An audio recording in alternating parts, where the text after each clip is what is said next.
And so this is Laura, aka the Sound Sommelier, here with MC Boog Brown. What would you say is your earliest memory of hip hop? And I was watching Pocket's interview, and I was thinking of really about my older sisters, who I am my second oldest sister. I'm about 3 years younger than her, Okay. and so while we were all having to listen to basically gospel and R&B in our household, Mm-hmm. they were sneaking to listen to other things too. So just like I snuck to listen to other things too, Nice. but. Yeah, but I think my first or my earliest memory that I can remember is like us making a routine to Friends. You know what I mean? Like when our parents had dinner and stuff, and then people over and they like, come do this dance. It was to Houdini Friends. Amazing. I remember making up routines to songs. I love it.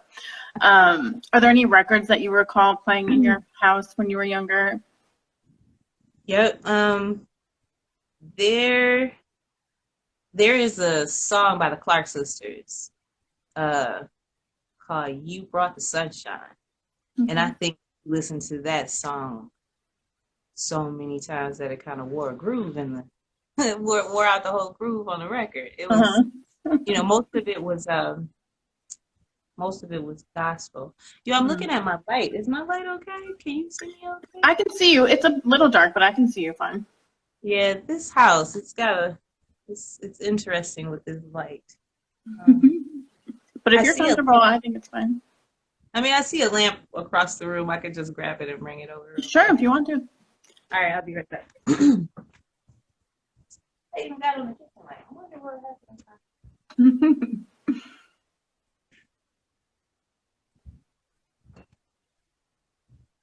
Let's see. Did that help a little? Maybe I got to be up on it. No, I'm It's gonna get funny. over. I learned you're better lit with light in front of you than behind you. I don't know if that helps at all. That helps. Thank you. Thank you. Thank you. Yeah, anytime.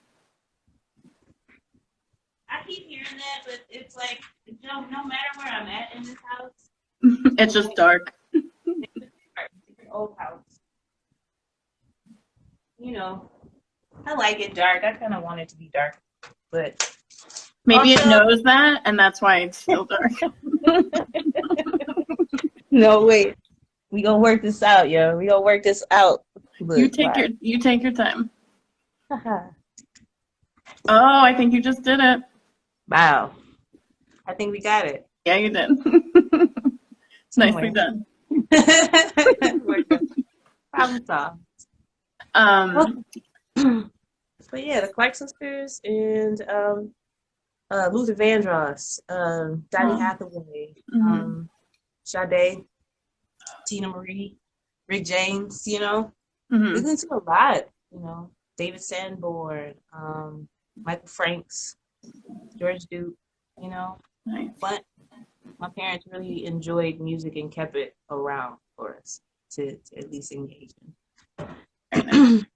in. Did you play any instruments while growing up in Detroit? I did. I play. Um, Pardon me. That's I okay. somebody whistling outside, and then I I was just realized gonna that say, please ignore my loud neighbors too. my neighbor they're looking for their dog. So okay. Oh, But yeah, I play violin. I want to get back to it. nice. I was good and good enough to like compete in Oh those, wow. those vocal and instrumental band and orchestra practices that or competitions that they used to have in high school and middle school and things like that. I mean, I was good enough to compete, but was I passionate about it? And that's a no. That's going to be a definite. But if you want to get back into it, maybe it was that you just needed a break. Oh yeah, for sure, for sure. I'm actually looking at the auto harp. I've been trying to find a tuner for it for a little minute, and I thought that I could use an auto harp. I mean a classic harp or a Uh-huh. piano tuner for it, and it just won't work. But Hmm. I think I'm going to focus on that because The violin that I've been practicing on is really old. It's really, really old, and it doesn't stay tuned very well. I might as well get a new one, and since I'm Right. going to do that in the interim, me and this auto harp about to get down. Yeah. Well, best of luck with that. What helped you to find your voice as a poet at such a young age? My mom died when I was 15, Okay. and there was no like therapy for that. There was no one, it got real kind of desolate at a point. Mm-hmm. Like people kind of dipped out. People dealt with it various ways. So the way and the level that people could show up for us kind of changed. So, you know, I looked to poetry to make sure that I had some kind of way to share what was going on with me, Right. or some kind of way to be honest about some shit that really I had nobody to say these things to. Like, fuck it, I'm pissed, I'm mad, I hate God. You know what I mean? Like, do I say that to my pastor or my grandmother who's an evangelist? Like, who do I say that to? Like, do I say that to my dad who's also grieving, my sisters? Man, she's in a much better place than we are. I promise you that. Like, I say that a lot. Powerful ancestor. I appreciate that, though. Yeah, for sure. Yeah. Thank you. Yeah, my mom passed away when I was 17 also. And I was a poet before then, but I think it was a lot easier. Yeah. Yeah, I'm sorry to hear that, yo. It's hard to do all this stuff that we do without moms because, like, there's so much supposed to be woman shit that we should know. Right. But it's like, okay, what's the point of reference? Like, your dad tries so hard to fill that gap, but yeah. Or he doesn't try hard and he tells you to take a hot bath when shit is going on in your life. Tough love, yeah. Sometimes they're not available for that. Sometimes they raise you like little boys because they don't know how to raise girls. So exactly. It's, high five to that motherfucker, though. High five to my dad. Yeah. He really did. He did a thing, for sure. Nice. So how are you able to transition from being a poet to being an MC?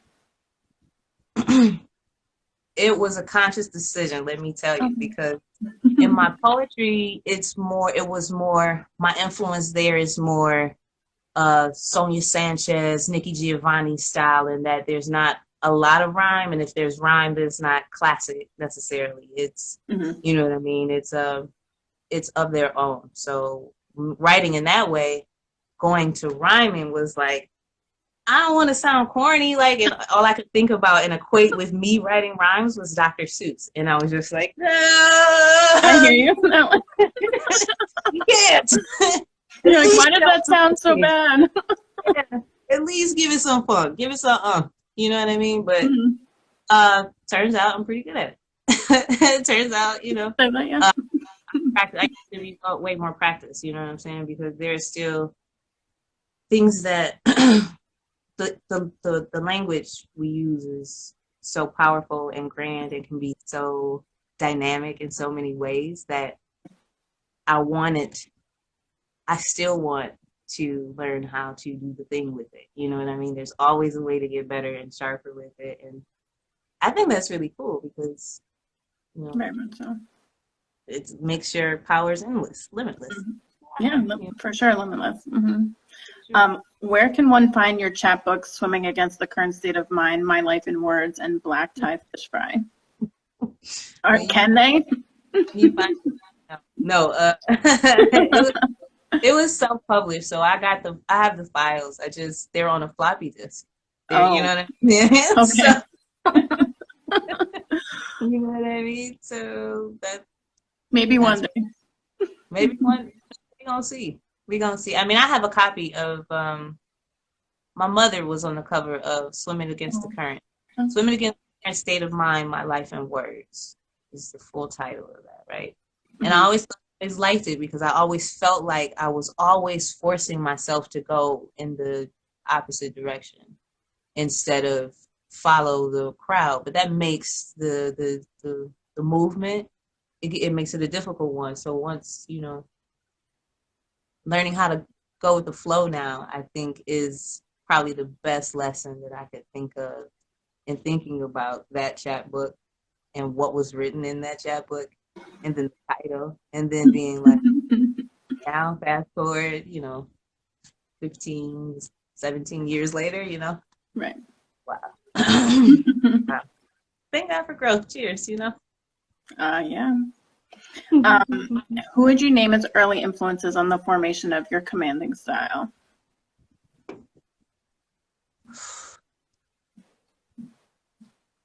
Queen Latifah, probably the most. Mm-hmm. As far as oh, and I have wrote some books down that I have been thinking about, and I got out of storage, Oh, wow. and it was like, what was I reading? What was I doing back then? Mm-hmm. And I was reading like Trouble the Water, which was like a book that I had to have for one of my African American Studies classes at East. Mm-hmm. Shout out to Dr. Peters, because Dr. Peters put me on to a lot of shit, and probably it's the coldest, but yeah. Amiri Baraka, you put me on Amiri Baraka, Mm-hmm. Jane Cortez, and still, it was hip hop too. There was still an element of hip hop in his music classes. A lot of Kara Swan, a lot of Roscott's. You know what I mean? Like Oh, wow. it was just a lot. I was listening to a lot of things that made me emotionally driven. You know what I mean? It triggered something in my spirit so that it made me want to do something. You know what I'm saying? It was like a call to action without necessarily being a call to action, but it was so much like when Queen Latifah get on the mic, when she start UNITY, like the horns mean her voice means just as much as the horns do in that. You know what I'm saying? Like it's another instrument. The ultimate instrument. You know what I mean? And she just, when I was thinking about that the other day, it was just like, dang, Latifah really, like, from that to Living Single to movies to without anyone really coming before her necessarily. Right. Not necessarily, not in a way. Then she got on it and went full Dana Owens on you and did a whole singing album, had a whole career, did a couple scores and such. You know what I'm saying? You got to do that with Tony Bennett. You know what I'm saying? Like, that's the kind of commanding thing that I would, I dig it. I dig her, but she probably, like learning how to command, and then Bahamadia too, because boy, it's a whole different. So many people I know have talked about her recently. Yeah.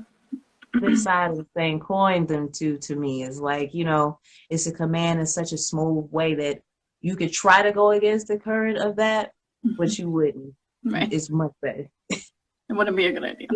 Yeah. Well, go with the flow with that one. You know what I'm saying? Go right with it, because they're not gonna steer you wrong. It's just, man, and that, and then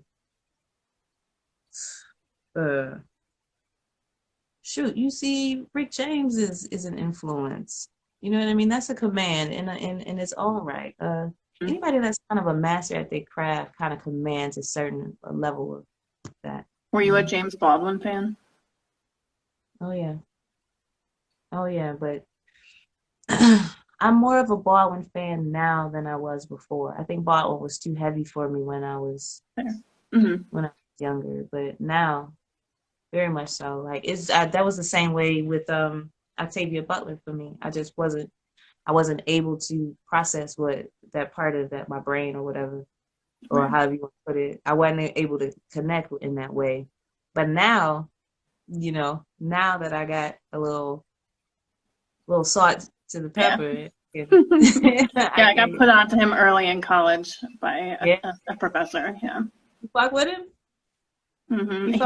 He's pretty much the reason my son's name is James. Nice. That's real cool, though. Yo, that's real cool. That's fresh. Fresh, yeah. So you come from a city that has birthed more than its fair share of talented wordsmiths and musicians. Which qualities do you believe a lyricist must possess to be considered a dope MC? Because a lot of people have referred to you in that way.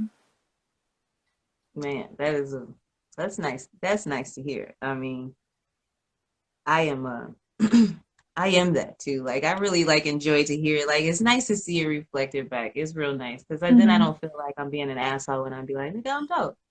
Right. But what qualifies as a dope MC? Hmm. Honesty and cleverness and wit and I feel like I feel like since the English language is so sometimes convoluted, um, to be clear on what you mean when you say when you rap something, you have to be thinking about it, right? So I was kicking it with a brother, and I think one of the illest compliments I got, he was like, "Yo, you don't waste a bar." He was like, "And even in the pauses that you make, you don't waste a bar." So I think that being able to translate an idea and to the cadence of a beat and create an emotion behind it or just a feeling at all behind it, that's what quantifies a dope MC. Like you don't hear Black Thought and you don't think. You don't hear like Pharaoh Monch and not think. You don't hear Jean Grey and not think. Because, not only are they taking this beat and then they making this beat like be a thing that's like a conduit to a message. Mm-hmm. Like not a lot of people can rap, like put words together, but being a dope MC is a level of moving a crowd with silence just as much as you move the crowd with the words, you know what I mean? With the Mm-hmm. bop, with, you know what I mean? Your interaction, your openness, your vulnerability, it makes you a dope MC. You're not afraid to fuck up. If you do Mm-hmm. fuck up, here we are. You know what I'm saying? It's a level of things, but I had to learn that too, and that evolves over time too. And the answer will probably evolve by the next time we speak on it. But I think that the dopest MCs I see, Royce is doper than anybody like could have ever imagined. Like he was already dope, so for him to be doper, you know what I'm saying? It's like there's a level of evolution that has to occur with somebody so that they have to be like, okay, I want this how I want to engage. You know what I'm saying? I'm so a little dark. They come in with a plan. Yeah. What'd you say? When did you make the move to Atlanta? Oh, 2007. It was like 3 days after my homegirl Crystal had graduated from Eastern. Shout out to Crystal Brown. Like, shout out to Crystal Brown. She done saved my life many, many, many times. Me, her, Kareen, and Kendra drove down like maybe, I kid you not, 5 days after she graduated from college. We had already scoped out a spot like maybe a couple months earlier. Mm-hmm. And turns out it was the spot that Jessica Caremore used to live in Okay.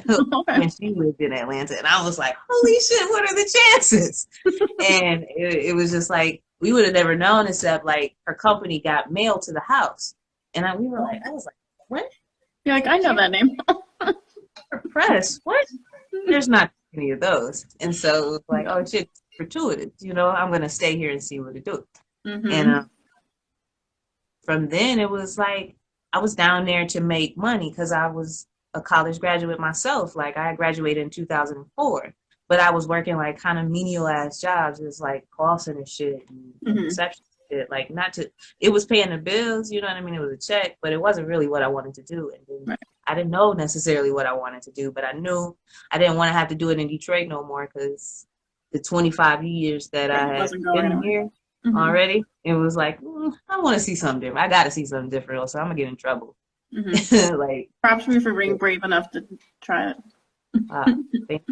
Thank you. I think everybody should get away from the crib at least once and see what is what. I mean, unless you live like in a place like nah, nigga, get away from your hometown at least once for a long extended period. For sure. How did you evolve as an artist there? Because you didn't go there thinking you were going to pursue a music career, right? No. I was still cursing a lot in my freestyles, like cursing so much. I mean, shout out to Hot Shoes. He bring that shit up to me every fucking time. And I love him for it because you know what I'm saying?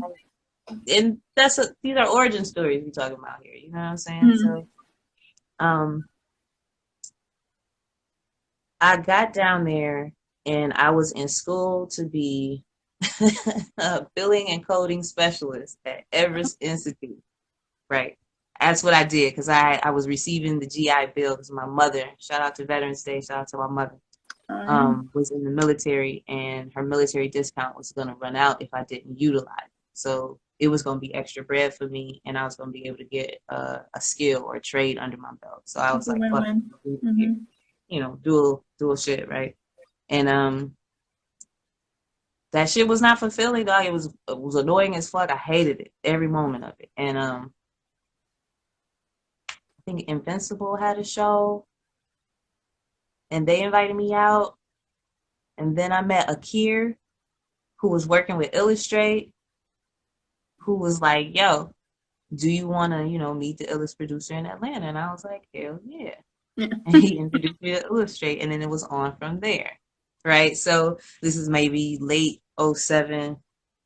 Maybe we got there in May of 2007. I think by maybe September of 2007. Me and Illustrate were making music like on a consistent basis. Like, and I was brand new and fresh on the mic. I didn't necessarily know how my voice sounded or how I wanted to project or how to even write my bars so that I could take a breath between and it would be natural and not, or how to not breathe into, all this shit, and this brother was like, yo, you dope. Here's some tips. Here's some technique for you. You know what I'm saying? Get into this. So he was like a mentor type. Oh yeah. Oh yeah. And a producer too, because, a lot of people make beats and then a lot of people make beats but don't necessarily produce, right? So they hear the beat and it's fresh. They hear the beat, yeah, oh yeah, I did a good job with this. Yeah, I made this beat. This shit's motherfucking thing, right? But you can't hear how the potential of the engagement of the artist or the words on the track. Right. You don't hear what the potential of the song, what it could be, right? And so that's the difference right there. And Illustrate, for me, always was able to hear not only just the way the song should shape out, but the way the landscape around that song should shape out. So the entirety of the project, from the sample, maybe not the sample, he's a producer, he all the samples, but the samples with regard to interludes or the flow of the project, or, I'm happy to have had that person rock with me when I was trying to take my shit to the next level, because it was guaranteed, like, the people that were in Detroit helping and looking out and telling me I was dope, but I was still such a novice. Like, I was still like, I was like a fawn on new legs, what I'm saying?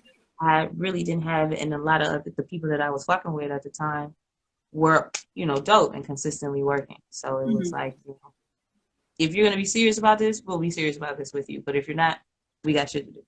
Right. I like it.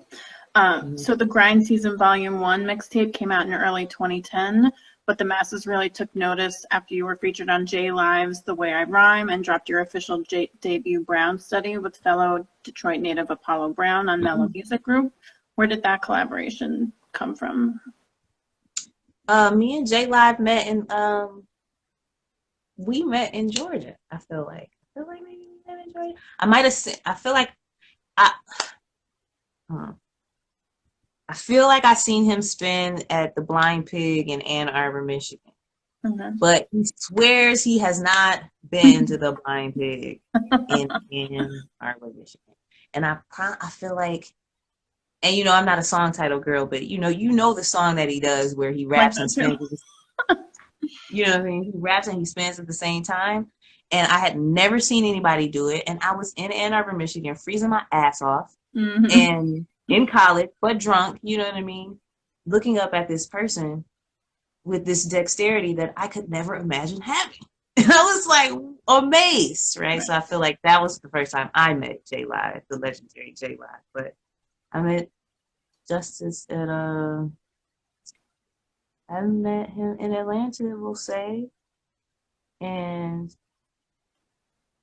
just knew he was dope, and like he was always just the kindest person, you know what I mean? Just 100% like present. You know what I mean? Just very present, and which is I think what makes him such a sharp MC is just because he's just so present of mind when it comes to being around. I'm like, yeah. I met Justice in Atlanta. That's the homie. That's the big homie. So he asked me to do that hook, and I was like, yeah, that's cool. I hadn't even put that together that was around all that same time. I was like, Right. wow, that's so. Thank you for bringing that back. And And as far as Apollo go, I met Apollo on Twitter. You know what I'm saying? Like Mike was trying to do a thing, and he introduced us. Michael Toll. From sorry, Mike from Mellow Music Group. He was trying to do a thing, and he introduced me and Apollo, and we proceed from there. You know. That's one of my favorite labels. Yeah. Oh man, that's when oh man. This is when I got introduced to YU, who is probably one of the most thoughtful and complex MCs I know. Like just very, and he's got that presence of mind too. Just that creates that level of sharpness, right? It's right. Yeah. That's a dope label. They put out some dope shit. The shit they done with Chloe has been wow. That sporty joint they did with Nolan. Yeah. Straight up. So Piper Carter and Mahogany Jones co-founded We Found Hip Hop, the foundation celebrating women in hip hop 10 years ago, and was the only regularly scheduled event for female MCs. How did you become involved with that event?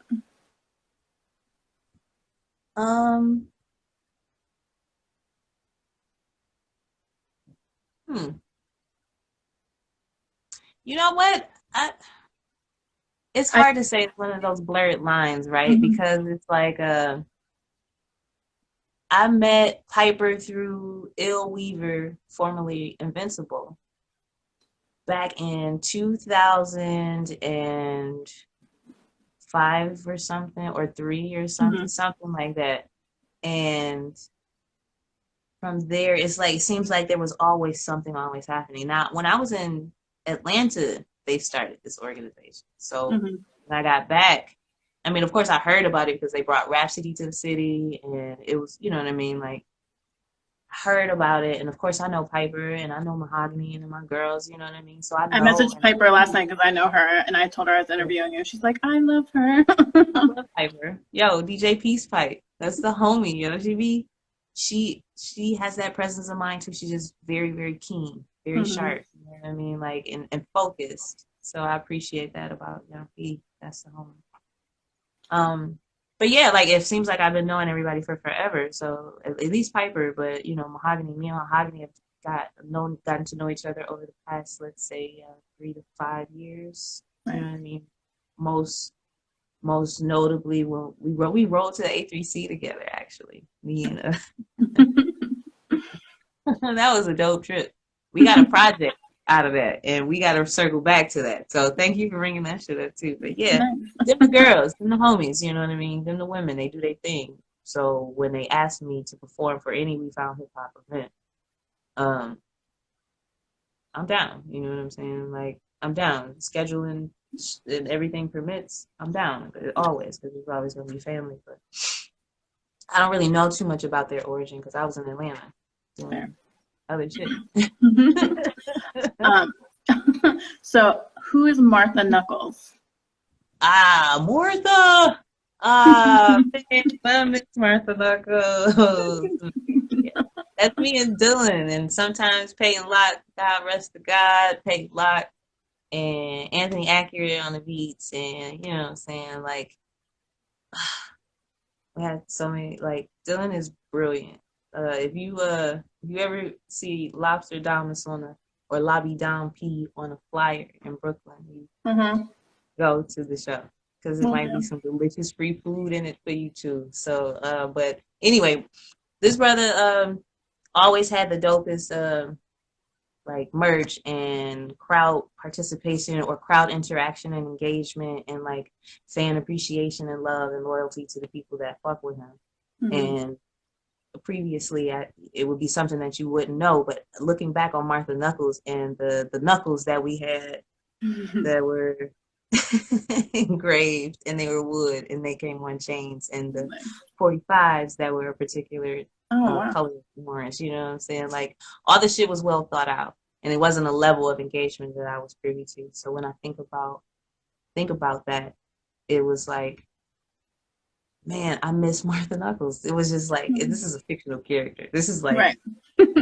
this Doesn't mean you like, can't miss her. You know what I'm saying? This is whatever, but like that level of that, but it sparked something in me that was profound in a way. And so I really appreciate Martha Knuckles, because she was like the course shifter in my career. She was in a way, it was an introduction to a new audience. I remember walking into one of my jobs where I was hostessing in one of these like fine dining steakhouses in Atlanta, Marcel, right? I walk in and Chef Scott Beavis is in the office, right? And so he goes, Boog Brown, in the middle of the office, and I'm like turned in my application and shit, and I'm like, yo, you blowing up this spot in the joint, and it was like so amazing. But Martha Knuckles did that. You know what I'm saying? Like, yeah, my back the whole time I worked there. You know what I mean? It was always and is always. You know what I mean? Like, there are levels of appreciation I have for the way that went down. It showed me so many things. Dylan, shout out to Dylan Vaughn, because that was a dope period in my career, because he's such a sharp ass writer too. He's so funny and nerdy and weird that like it made my writing that much more interesting and engaging to try to to keep up. When you're writing with somebody, you gotta keep up. You gotta hold your weight. You know what I mean? So it was nice to have that spar, and I miss that too. I think that's really the only group I've ever been in, which is why I have such a strong affinity for it. But it's like, yeah, man, Martha. Yeah. Yeah, I don't know Dylan, but I know his sister Cody. Oh, nice. Oh, Cody. Yeah, I love Cody. Yeah, she is. For sure. Yeah. How did you come to work with Laurent Jean Until the Fall in 2014? Was that just another mellow? Yeah. Mike was making moves and made the moves and introduced me to some fly ass experiences and engagements. So yeah. Usually if it has anything to do with mellow, it's orchestrated by that, which is nice. Except for, what did I meet? It'll come to me. But yeah, largely it's like, oh yeah, Mike introduced this, and yeah. Nice. You're a master of acknowledging and respecting the past while keeping yourself firmly planted in the present with a strong attention towards the future. What is one lesson you've learned or a piece of advice you've received over the years that has steered you in the right direction and will keep you focused on staying true to yourself as an artist? Always have some fuck, fight, or walk money, right? My mama used to tell me that, and my sisters. Always have your fuck, fight, or walk money, because unless the better prepared you are to be in the situation or in the space, the better prepared you are to leave out unscathed, right? So either you fucking, or you fighting, or you walking. You got to have money for all of those things. Be prepared for any occasion that you should come to. That's an easy one to remember, but an easy one to also lose sight of when you lose sight of things, But it really has served me well in understanding where like when you take a moment and do some self-inventory and self-check and be like, where could I have prepared better for this situation? Because like everything's going to happen for a reason, and you're going to have your response is going to dictate how you're going to move out in and out of this situation, right? And so it always happens when I'm not prepared to be where I'm at. You know what I'm saying? Like when I procrastinate, when I procrastinate and wait to the very last second to do some shit, of course. So I can't be surprised when shit goes awry if I don't do my part. So Mhm. always be prepared, My mom had a way of saying things instead of just being like, Right. stay prepared. No. Have your ass some fuck by the walk money before you walk out this. I like You it. know what I mean? Okay, okay. Serve me well, because what happens if, even in the most literal sense of, you're out at a party, the person you came with is not, you can't find them, they left, or they not prepared to drive. How you Mhm. gonna get home? What's gonna happen? Who you gonna ask? Right. You know what I mean? Be prepared. Mhm. Don't get yourself in a situation you can't get out of, or don't get yourself in a situation you're not prepared to be accountable for. And that's a hard fucking lesson that is just now really sitting on my shoulders at 38. You know what I mean? So, Well, it's good you have that okay. ability to reflect also, like to know, like, oh, for next time. Yeah, hindsight 2020 like a mother. Right. No. Can we say that about 2020? Uh, I feel like Just it needs to change now because who wants to have any hindsight on this year? I'm saying, robbed me of my 10-year high school reunion and I shit. read that. Like, I'm damn, sorry. dude. I was looking forward to that, man. Like, I was planning, I was helping plan and shit.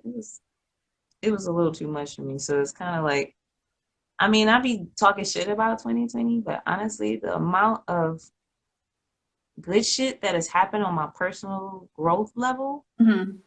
uh, I fuck with it. I fuck with it strong. You I know was what gonna I'm say a saying? lot of good shit has happened too, so you can't. The Mhm. money shit is the money shit, because the money shit always comes. You just notice you get a little anxious and full of anxiety about shit you can't do shit about. Right. It's like, if you are working and doing whatever, like, money is always gonna come. It's always gonna come. It's not gonna come if you like, I need money. Oh my god, I need money. Oh my god, here's the money. It's not gonna come that way, right? So I Mhm.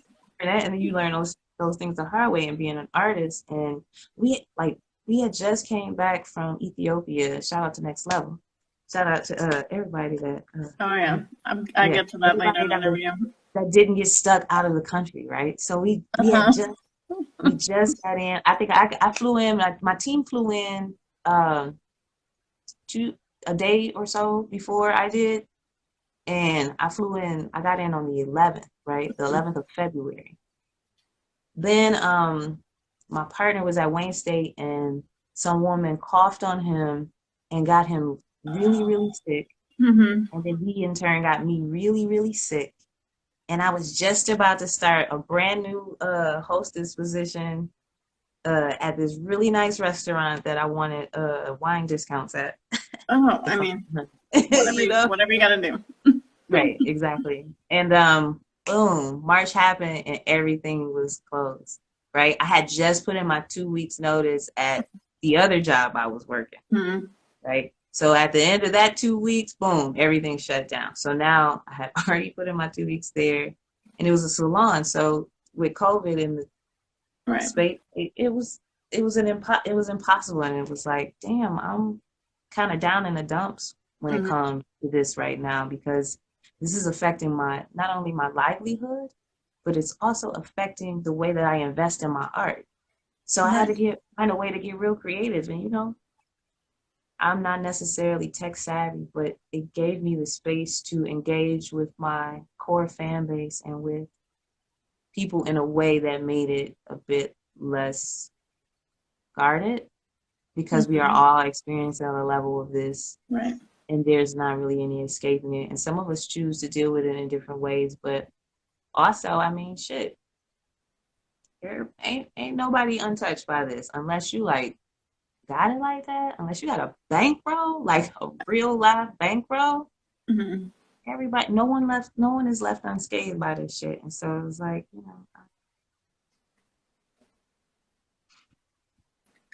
Couldn't agree more.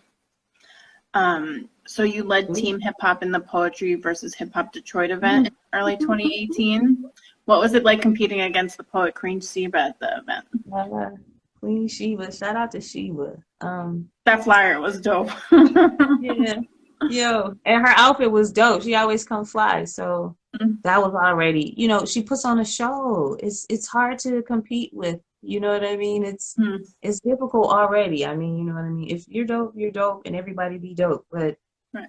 she is has the title for a reason. She embodied her role and she did the damn thing. It was, it's intimidating to jump on a stage with a vet in any situation. Right. You can hold your own, but it's still a vet, and so there's still reverence there. Hmm. No, it was fun. It was Nice. fun. My homegirl Dia was there. It was fun. Yep, Miss Dia was there. Shout out to the show ATL. They show love all the time. Yep. You also wrote and performed the title, excuse me, title track for Will Fagan Jr.'s critically acclaimed documentary, The Possibility of Her, that same year. What do you remember most about that project?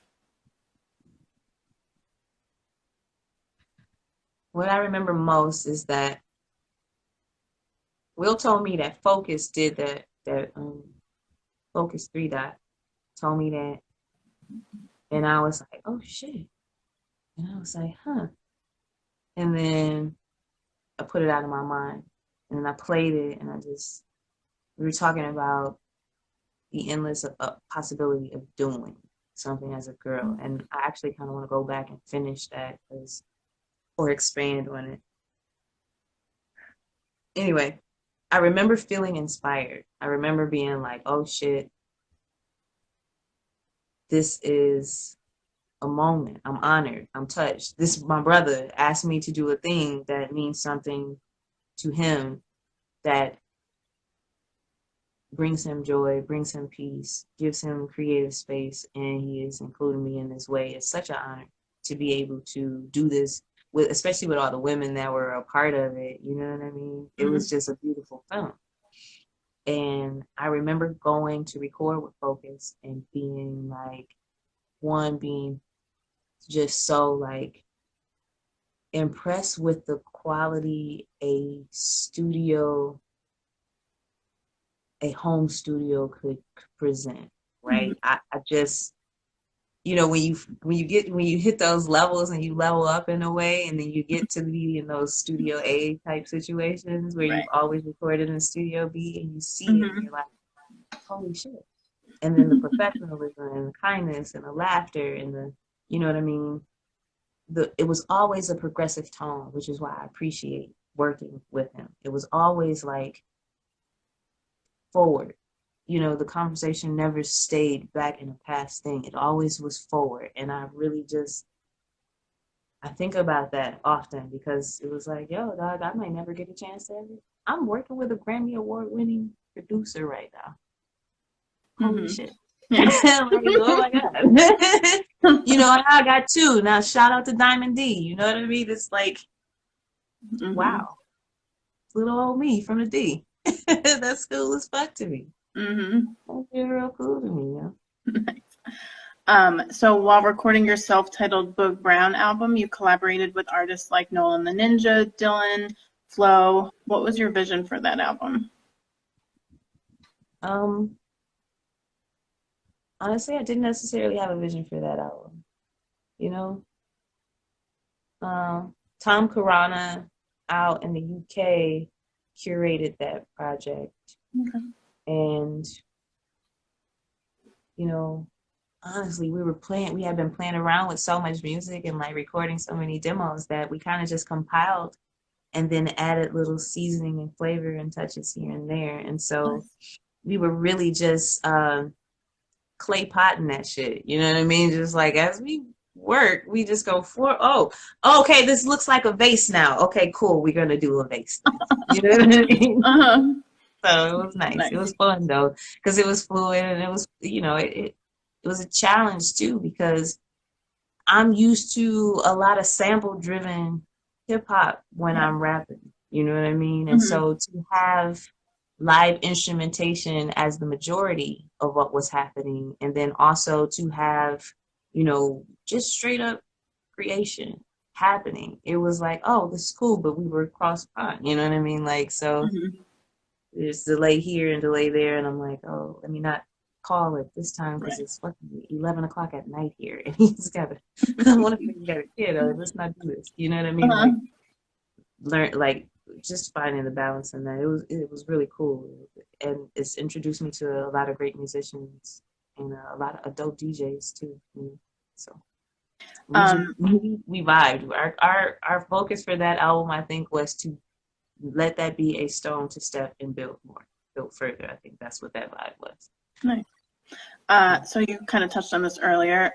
Early this year, before the pandemic hit, you traveled to Ethiopia for 2 weeks with the Next Level program, which was developed by the Bureau of Education and Cultural Affairs at the U.S. Department of State, the University of North Carolina at Chapel Hill, and Meridian International Center. Can you speak a bit about the importance of this program? And I know you're there with Scheme, who I think was in the chat earlier. Yeah, I feel like I saw that and I was like, no, that didn't say Scheme, but I don't got my glasses on, so I can't really tell. So what I'm seeing here. Man, the importance of that program to me is that you can never be over prepared. That's on a personal level, right? Mm-hmm. It was like prepare, and execute, right? I had really no idea the level of poverty I would see, Mm-hmm. the level of kindness I would see, of beauty. I mean, everywhere I looked, everybody was beautiful. Like I was like, damn, everybody. Yes, everybody. Yes, everybody. And it was just like, but the way that it was like the kind of corruption that could only permit the kind of thing like a kind of thing like that. The kind of which makes me like I see people on the side of the freeway in Detroit asking for rations. You know, sometimes you roll to one stop, you go a couple miles, you might see another person or whatever, or you might see two people on opposite corners in a busy intersection, right? In Ethiopia, it was like every time the car slowed almost, there was someone at a window asking for ration, right? You can't go outside by yourself as an American and be walking around because you were Target. We know you, we see you. We heard that shit so much. And it was just like I wasn't prepared. You know what I mean? I'm not very well traveled in that way. I went to Paris, but that's probably the extent of, and the islands, the Caribbean. Right. But outside of that, I'm not very well traveled in this way, right? And then I wasn't prepared to see that, and then I wasn't prepared to go to university and see the conditions there, and I wasn't prepared to go. You know what I mean? Like how it made you feel. Mm-hmm. Yeah, it affected me in such an emotional way that it became difficult to separate my kind of like, how the fuck can this be? What the fuck? Are you serious? This historic and enormous people are relegated to this because of corrupt? Are you kidding? Hard to take that and necessarily separate that into a classroom and a workshop with a language that you do not speak. Right. You know what I mean? With a language that you do not necessarily understand. A couple turns of phrase, sure, but you're talking about in-depth feeling and, even with translation, things are lost. So it's like, how do we become more aware of where we need to show up for each other?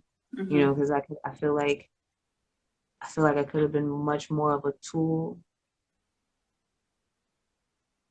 and still can be, because them still the homies and I still keep in touch and we still are, you know what I mean? But also it's important to get out of yourself, out of your comfort zone, and do a thing. Right. It's important to show up for a commitment. It's important to follow through. It's important to be present and learn.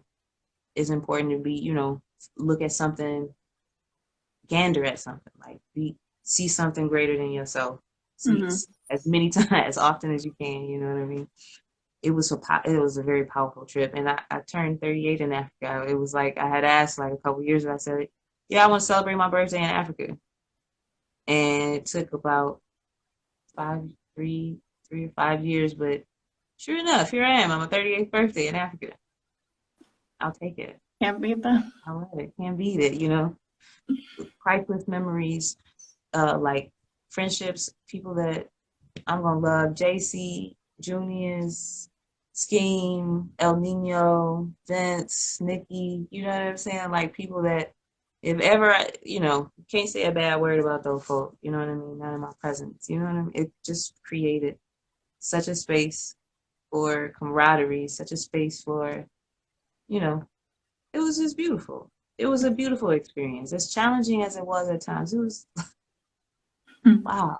You know what I mean? Mhm. Wow. And then like, because of course the opulence is there too. You know what I mean? Don't get it twisted.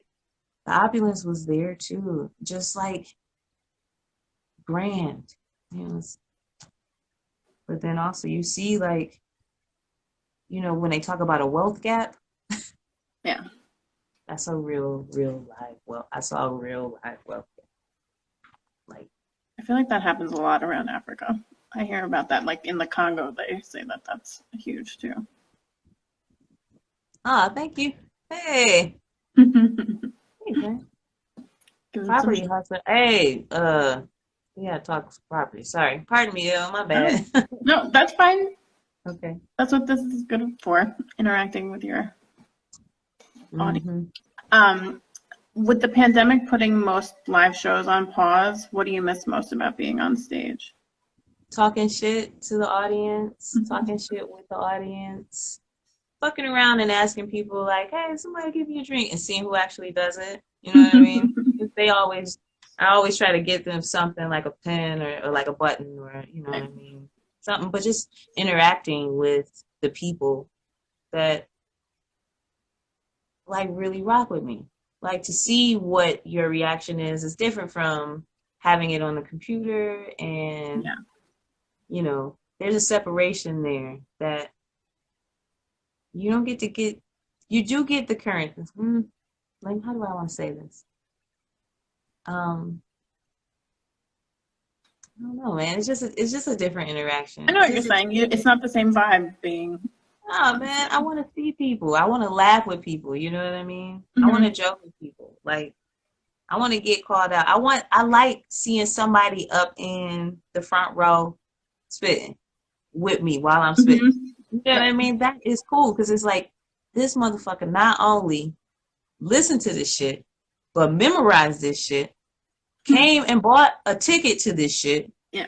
then bought a t-shirt, and it's up in the front row rapping my shit to me. Uh-huh. What? That's love, dog. Hmm. That that's love. That's kind of you can't recreate that on a Zoom call. I mean, No. come on, dog. Like, no, that's not. I mean, I get it and I understand it, and it's all. I feel like it's cool. I'm not too big on it necessarily, unless somebody Not for else has it everyone. set up. Hmm. I'm not I'm not tech savvy, and I'm not necessarily trying to do a thing, and then that's it, and then develop from. I'm analog straight up. That's just how I roll. Oh, I should have asked that, but yeah. I hear you. What did you say? What did you say? Oh, I said I should have asked about that, the analog versus digital. Oh man, I should. no, yeah, I'd rather have a flip, honestly. But shit, got to do the shit. Hmm. Um, uh, But so you and producer Spitzwell, who might still be in the chat, collaborated on Summer Days Volume 1, which was released over the summer. How have you been able to remain focused during quarantine? cause ain't shit else to do, man. Ain't shit else to do. Classes is kept up. Me and Spitz had recorded that joint um a little before the quarantine happened. So I feel like I went down to Atlanta for a quick trip and oh, did I really say that? Went to Atlanta for a quick trip. Anyway. Uh and me and Spitz got it in on an afternoon. Because I had been writing. He sent me the beats and then I had been writing. But it was almost impossible to really focus, honestly. Like I really had to really up my game. I really had to like really do a serious fast and really like reset because from since February I haven't really had a chance to like process what the fuck was going on. I was working, I had a pretty full income, working Mm-hmm. about 2 jobs and then doing another thing. And like, so it was like I had my shit together, and then I was just coming back from Ethiopia, and I was ready to hit the ground running. In April, I was supposed to be in Amsterdam for a month. You know what I mean? I had everything fucking planned out, and then COVID-19 happened, and it was just like, focus on what? Right. I can't even get my brain together. Like I can't. Okay, this means that now I need to do something different, and then how else do I explore my art, and how else do I explore, you know, whatever and whatnot. But it's been a an interesting couple months. But Absolutely. Yeah. I got one of my roommates is a yoga instructor, and she been putting me up on a lot of things, and a herbalist or a budding herbalist. Maybe she would prefer that, but very knowledgeable, very dope. Got another roomie that's an incredible vocalist, and between these two women who are also on this journey of self-discovery and evolution and grounding, and like really just grounding and standing fully in they dope and fully in they shit, Mm-hmm. it's been a very positive and dope energy to be around on a consistent basis. So that has helped me focus to be able to turn and be accountable to someone that I pay bills with, that, I buy groceries with, you know what I mean? That, Mm-hmm. that there's no romantic link there. There is just, here's some mutual respect, here's some friendship, and here's some accountability, and here's some Support. womanness and Yeah. some woman Mm-hmm. Mm-hmm. support. So that's helped me focus tremendously now, Nice. right? Getting into myself, it can't really do a lot when you're drinking alcohol day Right. in, day out. You know what I mean? You can't really do that. Well, I couldn't really do that. I know some people that are just fine with it and can really do a thing. Not the case for me. Like I have to really be intentional about that stuff. So it's like once you clear the cloud out, you can kind of see, oh, this the shit. Oh, this the ugly shit. Oh, this what's been stinking. Yeah. Oh, okay, this shit. All right, gotta clean this Mm-hmm. shit out. It's gotta go. But I mean, I still indulge, but to really reset my mental, to really reset my energy, to reflect what it was I was trying to get in this world. Trying to get some shit, trying to do a thing. You know what I mean? And I'm a Yeah. boss. I'm a baller. I'm a philanthropist. I'm an advocate. You know what I'm saying? These are the roles that I see when I sit and I look at myself. You know what I mean? I'm not just an MC. I'm also a playwright. I'm also a poet. I want what I want in this world, and that's not too much to ask, right? So I'm gonna sit here and I'm gonna get as clear as I can, so there's no fucking mistake about what it is I want. And the next time I step foot into an arena, I'm gonna slay that shit, right? So Mm-hmm. that is my goal. That is my focus. So the music, yes, is on the way. Yes, I get it. Yes, and my pen is super duper sharp in clarity. You know what I mean? But I had somebody ask me the other day, or say something to me the other day, like, yo, the righteous rap is cool, but um, sometimes you just want to party, and or something to that effect. I'm paraphrasing, of course. And but it was like, my G, it's party songs for that. Right. Right? You know, it's party songs for that. Let my shit be what it is. You know what I mean? And it is that on purpose and intentionally, for not only to say these things that I knew in theory that I now understand in practice, right? These Right. things that are necessary. You can't really learn a thing until you do a thing, right? So Exactly. if I'm rapping about this shit, it's because I'm also, this is my therapy. You got to remember, when my mom died at 15, all the thoughts that I had, I'm a middle child, right? So I'm too old for some things, too young for other things. So I'm right here in the middle, and I'm cruising along, I'm coasting along. Don't fuck with me, I won't fuck with you. So I have this mentality of that. But no man is an island. So how do you? I don't know, man. I had a point, but I. No, I think everything you said rings very true.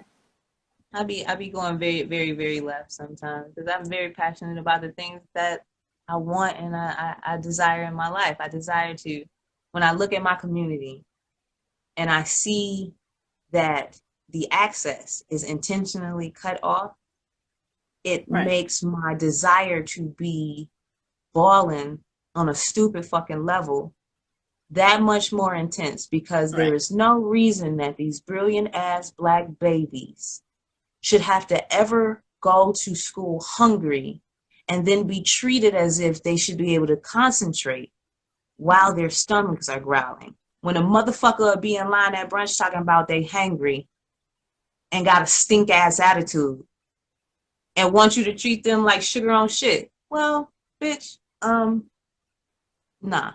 I want to ball out on my people. I want to buy property. I want to get a community center again. I want to make sure that there are resources for the issues that were systemically placed in our community in order to keep us from advancing and surviving. But there's no, this is just an impossible mission to keep us from advancing and thriving. You can do it on a large scale, but you can't do it. It's an impossibility. So it's like now I'm looking at it like, yo, I got to get money so I can like, I see people, I know people creating programs and making and being involved. And all you have to do is be the bridge and put 1 and 1 is 2 and put the funding behind it. You know what I mean? There are people out here doing this work, right, but they don't have the funding to do it. And that's not a real thing. That shouldn't be a real thing. Now with all the brand in the world, are you fucking kidding me? No. Nah. So I got a ball. So my dedication and my commitment to myself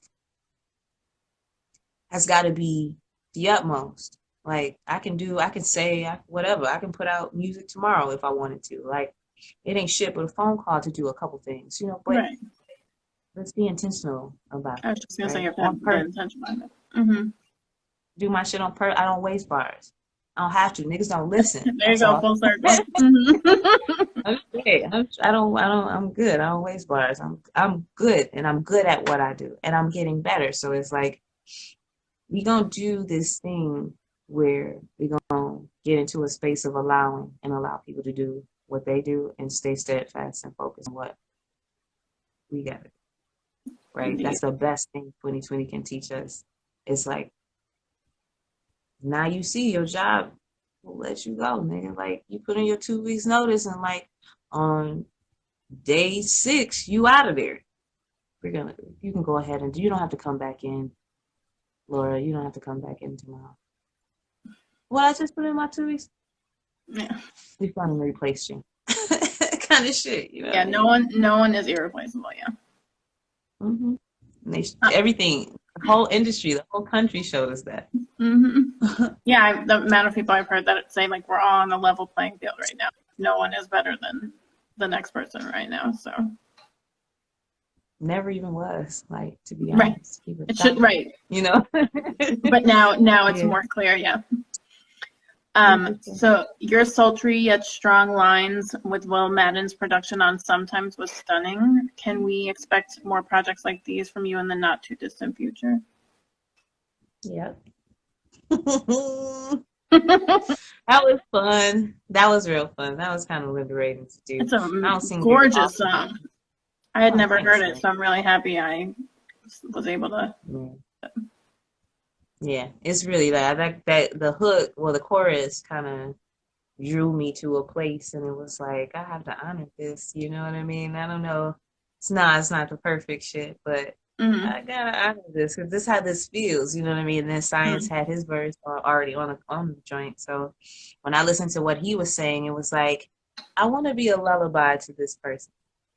I want to be a lullaby to this person who is told me that essentially I'm his everything and I'm the brightness in his day, basically. Right. You know what I mean? How do I respond to that? Do I rap at him? No. Does the hook require me to, you know what I'm saying? Like, does the energy of this require that?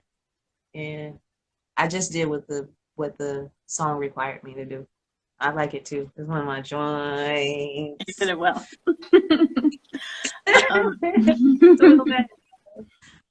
Shout out to Science. Yeah. So you've had a strong voice in spaces where raising social awareness is so important, especially these days. What kind of platform will you be supporting during House Party with Boog Brown on Friday, November 13th? That shout out to the Detroit People's Platform. It's the Detroit People's Platform House Party. And I am totally, totally, totally in line and in lead with their message and their their mission to inform renters and homeowners in the city of Detroit that they have access to a part of the city like land contracts and things like that, where you can get housing and you don't have to have housing insecurity, and you can have solidarity with the people in your neighborhood, and you can be empowered to write and to change these policies that are strategically put in place to make sure that you don't have the access that you require and deserve. And as a long-term Detroiter, you should be able to, as a long-term voter, taxpayer, you should be able to, you pay Social Security. Like you should be able, you put your output is way greater than your input. Like you got to be able to get something back. And the Detroit People's Platform, for me, from what I can tell and what I've seen, is a very grassroots organization with boots to the ground in the neighborhood, talking, asking what the needs are, instead of being somewhere in the office on high and being like, oh, we should do this for the hood. Right, we should look down. You know what I'm saying? Like, instead of just going out and being like, yo, okay, so what's going on? Like, what y'all need over here? What y'all trying to do? I appreciate the fact that that there is a level of connection with the community, because that's how you serve the community, right? So when my homeboy, Dr. Theodore Pride, was like, my organization is doing an event and they need some entertainment, I was like, yo, I got just the person. This is my homeboy Theo too, that we've been knowing, this is my homie since Black Planet. So he was like, yo, do this, and he introduced me to this organization. And then the head of the organization is like this very dope elder, beautiful, beautiful spirit, beautiful energy, but sharp as a tack, like really don't take no mess. It's just a very powerful place that I see that the passion is there for the city, and the passion is there to make sure that people are able to, I mean, it's about to be winter, and in Michigan, I don't know, do it get like below zero in Brooklyn? Not the way it does in Michigan or Minnesota or Chicago. It gets cold here, but I didn't even know that kind of cold till I went to the Midwest. I'm telling you, right? And so imagine it. You got people who are on the poverty line. You got people who are homeless with no place to go, and overflowing shelters, no access to cots and beds, no real rehab for addicts. Because in the shelters you have to be clean, or you can't use, or you can't be drunk when you go into the shelter. They won't admit you. But if it's fucking below zero outside and all you got is this vodka, like what exactly are you supposed to do? Where's your refuge? Where are your tools? Where's your resources? And that's the shit that pissed me off, because niggas want to act like Detroit has got this grand renaissance, and it absolutely does, and it's absolutely deserving of it, and has been for years. Right. But you got people that have agendas that have done a certain thing, and it's a lot of family money here in Detroit, and we ain't gonna get into it. That's a whole other thing. Right. But Detroit People's Platform, we talking about housing justice. We talking about, making sure, for instance, if somebody tries to evict you, that you have legal representation, because that is the thing that they try to get you the most for, is try to catch you in the courts. You don't really know what they talking about. It sound like a bunch of jargon. Boom, here you are. You know what I mean? It's people take advantage. And then when you're talking about long-term Detroiters, you're talking about largely elders. Right. You know what I mean? Who either don't have children near, or, in any case, they shouldn't be taken advantage of. Not when they've given to this city. Someone worked at Chrysler and Ford and GM, worked in a plant years. Right. You know what I mean? And had nothing but Detroit made everything. dedicated to this city. That's the kind of loyalty this place garners. You know what I mean? This is a very powerful place. And to strip the people who created it and made it that way, everything fucking gangster and dope about Detroit happened because of a black person. From punk, from the band Death, from punk to fucking Aretha Franklin, dog. Everything that makes this city what it is black folks. I mean, outside of the lakes and the natural beauty, of course. But, I hear what you're saying. You know? So, anyway, it's about empowering people in Detroit, long-term Detroiters that are definitely black. We serve the black community because those are the people that are being disenfranchised the most and the most intensely in this arena, especially around housing, especially around food safety and food security. It's, it's how do you think and how do you thrive if you don't feel secure, if you feel insecure about the most base things? You know what I mean? So that should be pissing me off, and I appreciate that they tackle it from this angle. So shout out to Detroit's People's Platform, and I'll see y'all at the house party if y'all zoom into that joint. It's gonna be live. Me and DJ Bet. Shout out to DJ Bet. You know, do a thing. We fresh. We fresh. So Ladies First virtual mini fest, which took place on August 29th, celebrated the diversity of women, their voices, and their collective power through music and education to affect change and understanding. Why are events like this one so important for everyone to tap into right now, especially with everything happening in the country? Because we got to make the dollars circulate in a whole other way. Like we got to keep it interesting. And also, it's about time that we honored some of these spaces and places that haven't honored these spaces and places before. You know what I mean? Like,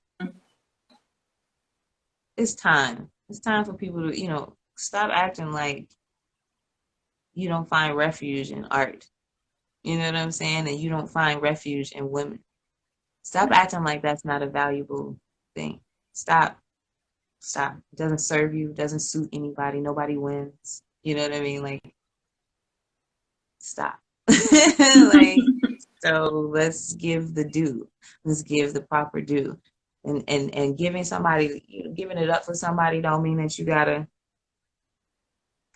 feel like you ain't got the goods too. Nah, it don't take nothing off me to give you yours. You know what I'm saying? I got an abundance. I got an overflow. So luckily, let's do the thing. Oh my God, I wish I could stop saying do the thing, but now it's like a fucking worm in my brain. What's wrong with do the thing?